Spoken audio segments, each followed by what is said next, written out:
All right, so today I'm basically going to talk about my own intentions moving into 2024. And I'm going to be walking through specific mindset shifts and prompts that I've already covered in this other video. So if you haven't watched it, pause this one, check that out for a quick overview of some of those prompts and how you can use them in your own life, then come back here. All right, so like I said in the other video, I'm not really a big fan of New Year's resolutions. There's a lot of bullshit around resolutions. There's a lot of psychological baggage most of us carry around when it comes to even calling something a New Year's resolution. So I'm a much bigger proponent of New Year's intentions. How are you planning to show up in this next chapter of your life? And it doesn't have to just be like for the year, like for 2024.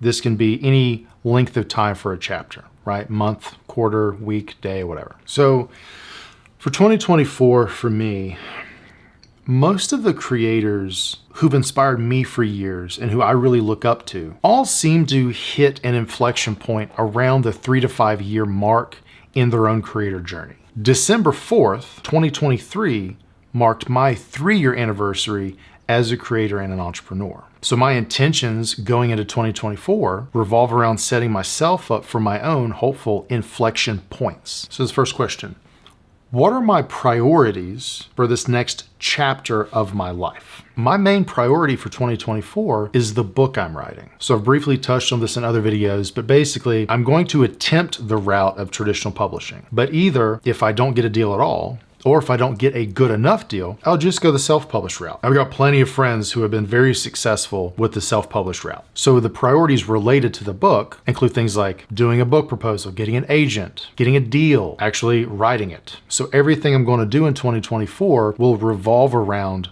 the book. And then my 2 sub-priorities that relate to that are growing my newsletter, Creator Alchemy, which if you're not subscribed, maybe check it out. I'll put a link in the description below, because that's probably where I'm going to do a lot of the announcements and updates for the book. And the book is basically, without giving too much away right now, is going to revolve around understanding and overcoming the most common limiting beliefs that prevent us from putting ourselves and our ideas out into the world and building the life we want. Plus, in the newsletter, I do deep dives into psychology, online business, and content creation, and share exclusive content you're not going to get anywhere else. So check that out. But I'm going to focus on growing that newsletter and growing my YouTube channel. But both of those serve the main priority of the book, right? Because the more subscribers I have, one, if I do the traditional deal, then I can leverage that of like, hey, I have X number of subscribers, give me a deal. But if I go the self-published route, it's like, okay, well, I still have X number of subscribers.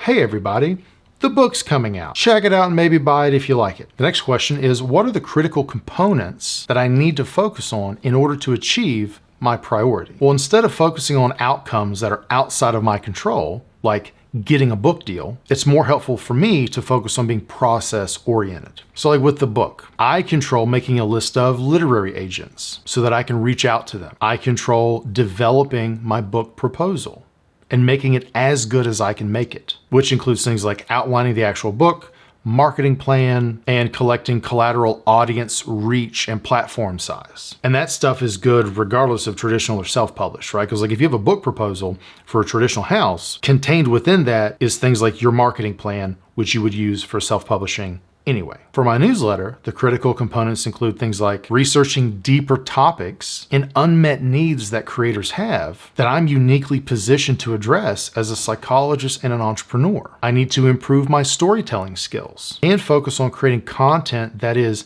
valuable, memorable, and shareable. And then for the YouTube channel, I need to focus on improving my hooks and my intros and apply those same strategies back to the newsletter. Next question: what could get in the way or has gotten in my way historically from achieving this priority? The biggest obstacles to my priorities, my priority of the book and then sub-priorities of the newsletter and the YouTube channel, are things like getting distracted by shiny objects, overcomplicating things, and doing low leverage work that doesn't actually move the needle in the direction I need it to go. So then the next question is, what do I need to do to overcome these obstacles? I need to default to no for any idea or opportunity that isn't perfectly aligned with getting a book deal, growing the newsletter, or growing the YouTube channel, period. And like one thing I can do is reach out to friends in the publishing industry or who have already published their own books to help me avoid typical pitfalls and distractions around getting a book deal. And then I can continue to write for Psychology Today, because that is a high leverage activity that will allow me to access a broad audience that I can potentially leverage in the book proposal, and also test out ideas to see what resonates with people that I can then put in the book. And writing for Psychology Today also gives me extra credibility. So then putting all this together, what is my plan moving forward? For the book, that includes make a list of agents, do the book proposal, then send that to agents, iterate from there. If I can't get a traditional deal, I go self-published. No big deal. That's always an option. For the newsletter, do more outreach for collaborations. Do more podcast interviews to plug the newsletter. Double down on telling compelling stories and sharing valuable ideas to help creators reach their potential. And then for the YouTube channel, get to 100 videos as soon as possible. Keep the workflow super simple. Keep batch recording and keep experimenting with formats and topics. Overall, I'm going to be focusing on building a portfolio of massively valuable evergreen content. Because when you position yourself as the resource for the audience you serve, success may take time, but it's inevitable. And the last question, in one word, what is the theme for this next chapter of your life? For me, 2023, the word was expansion. I said yes to every opportunity. I did as much as I could. And honestly, I spread myself too thin, but I got to experience a lot of really cool opportunities. But for 2024, instead of expansion, my theme is contraction.